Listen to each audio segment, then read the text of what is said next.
रहीम। अस्सलाम वालेकुम नाज़रीन, कैसे हैं आप लोग। उम्मीद करता हूं कि आप लोग खैरियत से होंगे। तंजील सुहेल यूट्यूब चैनल पे आप लोगों को खुशामदीद कहता हूं। जैसा कि आप लोगों को मालूम है कि तंजील सुहेल यूट्यूब चैनल पे आपको पटवार से रिलेटेड वीडियोस मिलती रहती हैं। तो लास्ट टाइम हमने जो है MCQs पे वीडियोस बनाई थी, क्योंकि हमारे जो नए पटवारी भर्ती हुए हैं ना, उनके एग्ज़ाम, उनके पेपर होने हैं, तो उसके लिए जो है MCQs टाइप पेपर होने हैं, तो इसलिए MCQs पे वीडियो बना रहा हूँ। तो आज हमारी जो है चौथी वीडियो, 3 वीडियो मैंने अपलोड कर दी हैं, तकरीबन 150 MCQs। तो 50 MCQs इंशाल्लाह आज हम अपलोड करेंगे। तो MCQs अपलोड करने से पहले मैं आपको थोड़ा सा ओवरव्यू बता दूं। आज की जो वीडियो है इसमें हमने जो है MCQs एक लैंड रेवेन्यू एक्ट के मतलब जो है वो रिकॉर्ड किए हैं, क्योंकि लैंड रेवेन्यू एक्ट जो है वो रीड की हैसियत रखता है महकमा माल में या बोर्ड ऑफ रेवेन्यू में या रेवेन्यू रिकॉर्ड में, क्योंकि लैंड रेवेन्यू एक्ट जो है इसका तमाम जो ज़मीन के कानून हैं वो इसी लैंड रेवेन्यू एक्ट से ही कवर होते हैं। ठीक है, अगर आप किसी भी समझदार, किसी भी जो है अच्छे ऑफिसर से मिलेंगे तो आपको यही बताएगा कि आप लैंड रेवेन्यू एक्ट को जो है फुल एंड फाइनली जो है वो स्टडी करें, ताकि आपको पता चल जाए कि ज़मीनी मामलात में क्या कानून है। तो उस हवाले से आज हम वीडियो रिकॉर्ड करेंगे। तो बगैर किसी इंतज़ार किए हम चलते हैं वीडियो की तरफ। तो वीडियो की तरफ बढ़ने से पहले मैं आप लोगों को बता दूं कि मेरे पास जो है तंजील सुहेल यूट्यूब चैनल है और फेसबुक पे पेज है। मैं इन दोनों पे अपनी जो है मालूमात जो भी मेरे पास होती हैं वो मैं शेयर करता हूं। आपसे दरख्वास्त है कि आप जो है तंजील सुहेल यूट्यूब चैनल को सब्सक्राइब कर दें और बेल आइकॉन पे क्लिक कर दें, ताकि आपको जो है हर वीडियोज़ मिलती रहे। और उसके बाद जो है फेसबुक पेज उसको लाइक और शेयर करें अपने दोस्तों के साथ, ताकि आपको भी और आपके दोस्तों को भी फ़ायदा हो सके। और आज का जो MCQ है सबसे पहले हमारा है, क्योंकि 150 MCQs मैंने अपलोड कर दिए हैं तो आज 151 है। तो सबसे पहले महकमा माल में मुलाजमीन की तैनाती किस कानून के तहत होती है। ठीक है, महकमा माल में जो है वो तैनाती लैंड रेवेन्यू एक्ट ही के कानून के तहत होती है। ठीक है, उसके बाद महकमा माल में तैनात सबसे आला दर्जे यानी सूबा लेवल पर कौन तैनात होता है। हाँ, अब यहाँ पे एक जो है ट्री बनाया ताकि आपको पता चल जाए कि नीचे से लेके ऊपर तक जो है एक ट्री कौन ऑफिसर किसके ऊपर है या कौन सा ऑफिसर किसके नीचे या किसके अंडर काम कर रहा है। ठीक है, सूबा लेवल पे जो तैनात होता है वो हमारे पास SMBR होता है, जो पूरे सूबे को कंट्रोल करता है। ठीक है, उसके बाद आता है महकमा माल में तैनात डिवीजन सतह पर कौन फायदा होता है। हमारी डिवीजन सतह पर जो है वो कमिश्नर होता है। कमिश्नर के अंदर जो जितनी डिस्ट्रिक्ट आती हैं वो उनको कंट्रोल करता है। ठीक है, उसके बाद है महकमा माल में तैनात ज़िला सतह पर कौन होता है। महकमा माल में ज़िलाई सतह पर हमारे पास जो है डिप्टी कमिश्नर या एडिशनल डिप्टी कमिश्नर जो होता है, जो ज़िलाई सतह को जो है वो कंट्रोल करता है। ठीक है, उसके बाद है महकमा माल में तहसील सतह पर दर्जा अव्वल पर कौन फायज होता है। तहसील या सब डिवीजन सतह पर जो है असिस्टेंट कमिश्नर होता है। ठीक है, वो डील करता है, वो एक तहसील को डील करता है जिस तहसील में वो तैनात होता है। ठीक है, उसके बाद है महकमा माल में तहसील सतह पर दर्जा 2 पर कौन फायज होता है। महकमा माल में तहसील सतह पर दर्जा 2 में तहसीलदार यानी रेवेन्यू अफसर जो है वो तैनात होता है। उसके बाद आता है महकमा माल में कानून गोई सतह पर कौन फायज होता है। ठीक है, वो गिरदावर होता है। ठीक है, गिरदावर वो पटवारी से ऊपर होता है। उसके बाद आ जाता है महकमा माल में पटवार सर्कल सतह पर कौन फायज होता है। वो एक पटवारी होता है जो पटवार सर्कल पर फायज होता है।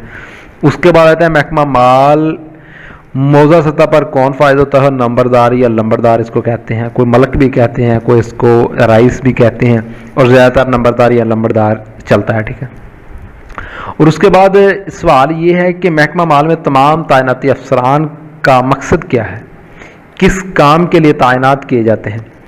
ऊपर इतने अफसरों का आपने रैंक देखे, आपने देखा कि डिवीजन लेवल पे कौन है, और उसके बाद डिस्ट्रिक्ट लेवल पे कौन है, तहसील लेवल पे, उसके बाद है कानूनी लेवल पे, पटवार सर्कल पे।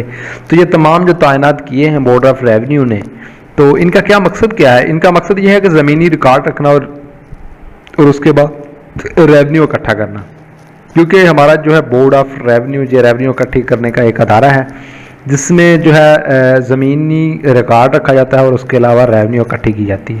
उसके बाद हमारे पास आ जाता है ज़मीन की रेवेन्यू की शरत का तयन और मालकान का रिकॉर्ड तैयार कौन करता है।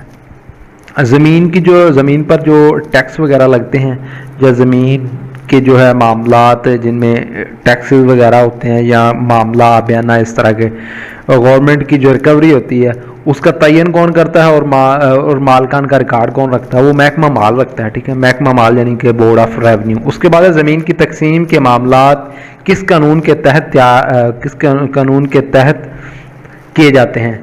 ज़मीनी मामलात जो हैं, ज़मीन के जो भी मामलात हैं वो लैंड रेवेन्यू एक्ट के तहत ही हल किए जाते हैं। ठीक है, ज़मीन के मामलात जो भी हैं वो लैंड रेवेन्यू एक्ट के तहत सॉल्व किए जाते हैं। उसके बाद ज़मीन की तकसीम के सर्वे और बाउंड्री कौन तैयार करता है। ज़मीन की तकसीम के सर्वे और बाउंड्री जो है वो महकमा माल यानी कि गवर्नमेंट तैयार करती है। महकमा माल जो है, महकमा माल भी एक अदारा है, एक गवर्नमेंट ही है। उसके बाद हमारे पास आ जाता है ज़मीन की तकसीम के सर्वे और बाउंड्री किस कानून के तहत तैयार किए जाते हैं। ये लैंड रेवेन्यू एक्ट के ही तहत तैयार किए जाते हैं। ठीक है, सर्वे भी लैंड रेवेन्यू एक्ट के तहत होते हैं और उसकी जो है बाउंड्रीज वो भी लैंड रेवेन्यू एक्ट के तहत होती हैं। उसके बाद रेवेन्यू रिकवरी के वाजबात को वसूल करने का क्या तरीकाकार है और कानून कहाँ से मिलता है। जो लैंड जो है रिकवरी के वाजबात जो वसूल करने का तरीकाकार कहाँ से मिलता है और कानून कहाँ से मिलता है, तो ये तरीकाकार हमें लैंड रेवेन्यू एक्ट से मिलता है। ठीक है, लैंड रेवेन्यू एक्ट अगर आप डीपली स्टडी करेंगे तो हमें पता चल जाएगा। उसके बाद आजा रेवेन्यू कोर्ट में अदालत किस के कमरा में अदालत होती है। ठीक है, रेवेन्यू कोर्ट जो होती है वो महकमा माल के अफसान की अदालत में होती है। ठीक है, रेवेन्यू कोर्ट की जो अदालत है वो महकमा माल के अफसान की होती है। उसके बाद आ जाता है हमारे पास सिविल कोर्ट की अदालत किसके कमरा अदालत में होती है। सिविल कोर्ट में जुडिशल जो है अफसरान यानी कि जज साहबान उनकी अदालत में होता है। ठीक है, उसके बाद हमारे पास आ जाता है रेवेन्यू कोर्ट कौन से केस को हैंडल करेंगे। जो है रेवेन्यू कोर्ट मतलब कि हमारे पास एक सिविल कोर्ट आ जाती है और उसके बाद एक जो है रेवेन्यू कोर्ट आ जाती है। तो अब बात यह है कि रेवेन्यू कोर्ट किस तरह के जो है मामलात को हैंडल करेगी और सिविल कोर्ट का किस तरह के मामलात को हैंडल करेगी। तो इसकी ब्रीफिंग ये है कि जो एडमिनिस्ट्रेशनल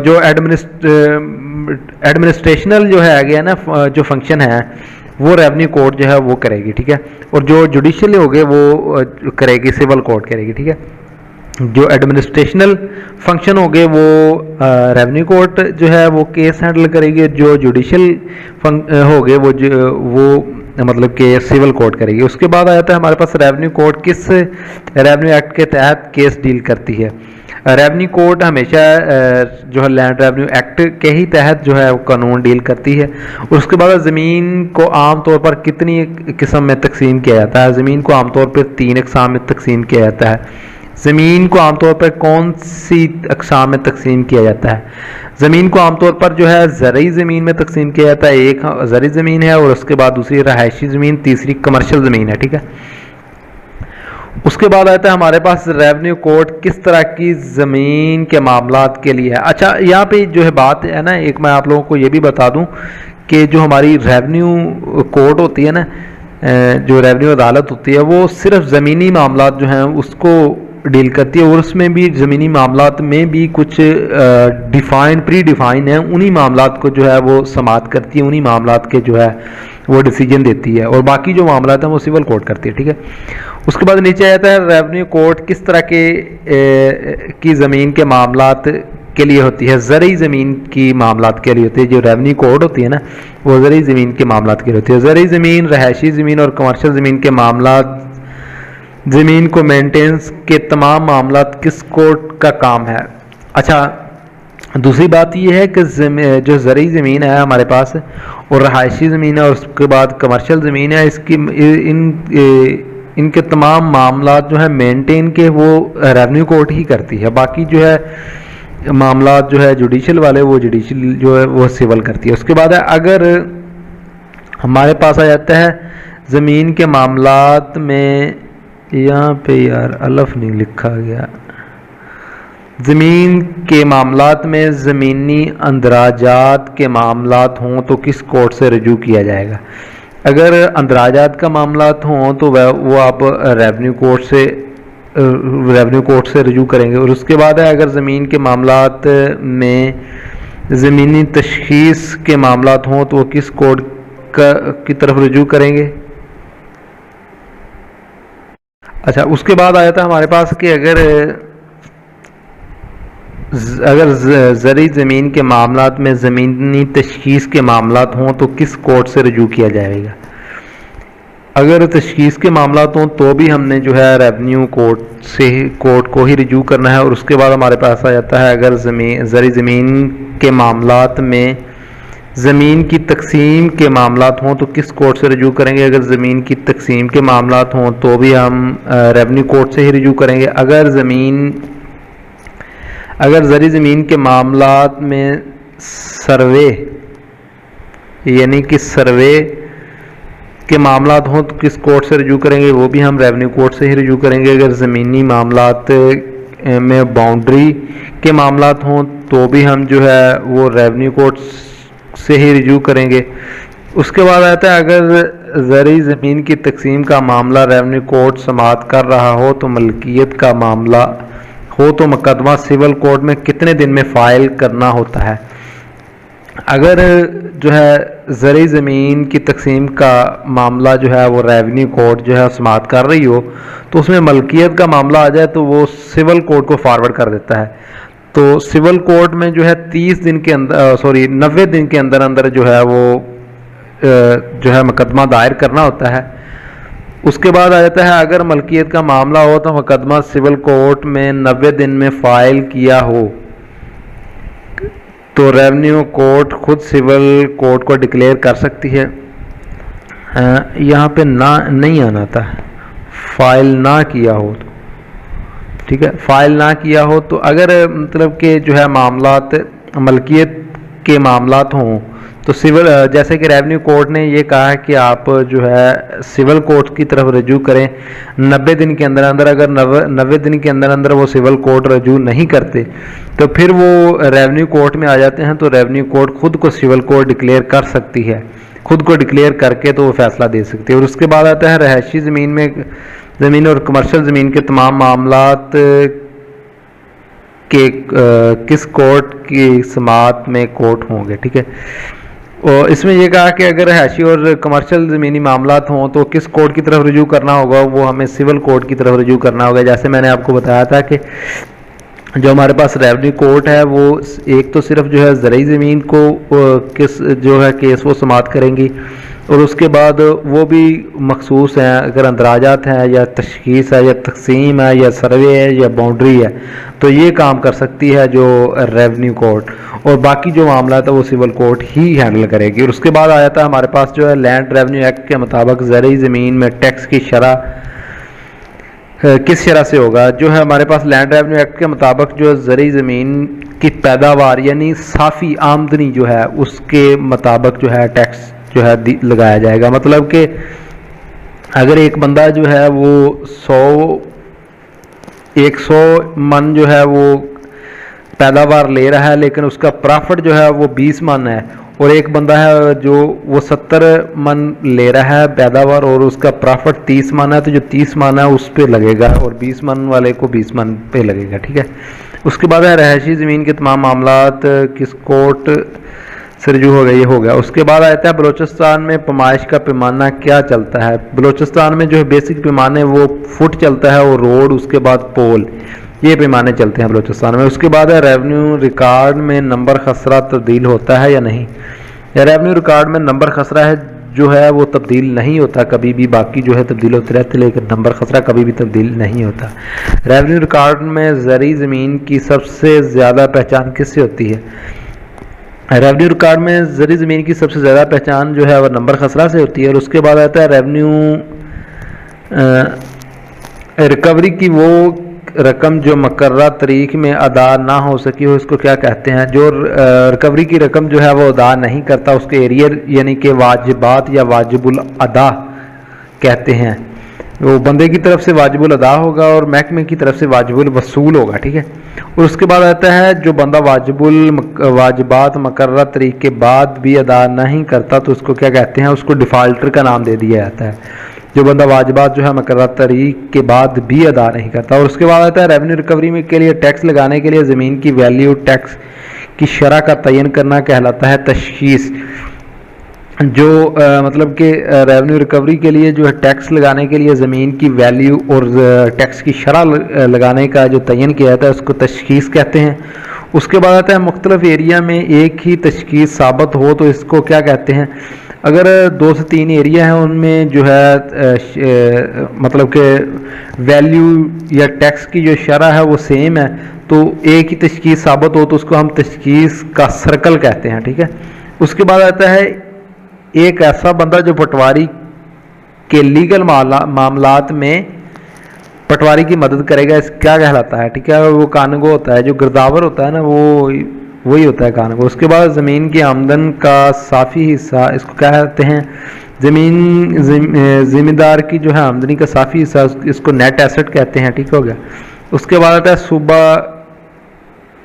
को फर्दर किस में तकसीम किया गया। अगर मतलब कि सूबाई लेवल है उसको हम डिवीज़न में तकसीम कर देंगे और उसके बाद जो डिवीज़न है डिवीज़न के नीचे जो है सब डिवीज़न होती हैं जिसको हम डिस्ट्रिक्ट कहते हैं। और उसके बाद जो है ज़िला जो है उसको मज़ीद जो है तहसील में तकसीम किया जाता है, तहसील या सब डिवीज़न में, ठीक है। उसके बाद आता है तहसील को मज़ीद जो है सर्कल या मौज़ा में तकसीम किया जाता है। उसके बाद है कमिश्नर और कलेक्टर को कानून के किस सेक्शन के तहत जो है वो भर्ती किया जाता है या किस सेक्शन के तहत रखा जाता है, ये है सेक्शन 8 के तहत।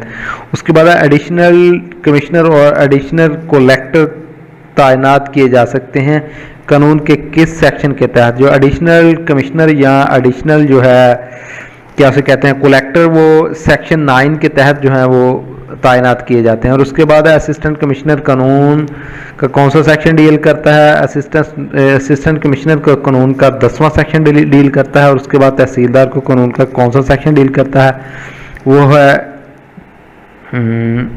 11वां। उसके बाद है जो भी तैनाती होगी किसी लेटर के ज़रिए प्रॉपर होगी, ज़बानी तैनाती नहीं होगी, ये कानून का कौन सा सेक्शन डील करता है, ये कानून का सेक्शन 12 जो है वो डील करता है, ठीक है। तो आज की हमारी ये वीडियो थी जो तमाम तर जो है कानून से रिलेटेड थी। उम्मीद है आज की वीडियो थोड़ी सी बोरिंग होगी लेकिन आपको समझ आ गई होगी। इस पहली वीडियो में सिर्फ ये बताने का मकसद ये था कि हमारे पास जो है तमाम अफसरान क्या होते हैं और किस सेक्शन के तहत तैनात होते हैं और उसके बाद इनकी रिस्पॉन्सिबिलिटीज़ क्या होती हैं और उसके बाद जो है वो किस लेवल पे होते हैं, ये तमाम तर तफसील बताइए। इंशाल्लाह नेक्स्ट इनके जो है मामलात वो भी आपके साथ डिस्कस करेंगे, सारे कानून जो है आपके साथ डिस्कस करेंगे।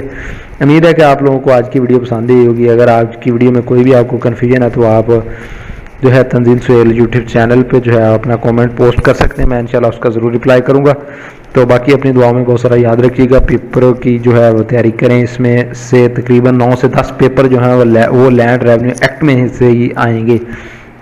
और जो लैंड रेवेन्यू एक्ट है वो एक बहुत ही जो है ज़बरदस्त जो है लैंड रिकॉर्ड का एक बुक है जिसके ज़रिए हमें बहुत सारा नॉलेज मिलेगा इंशाल्लाह देखने को। तो अपनी दुआओं में बहुत सारा याद रखिएगा। ओके, अल्लाह हाफिज़।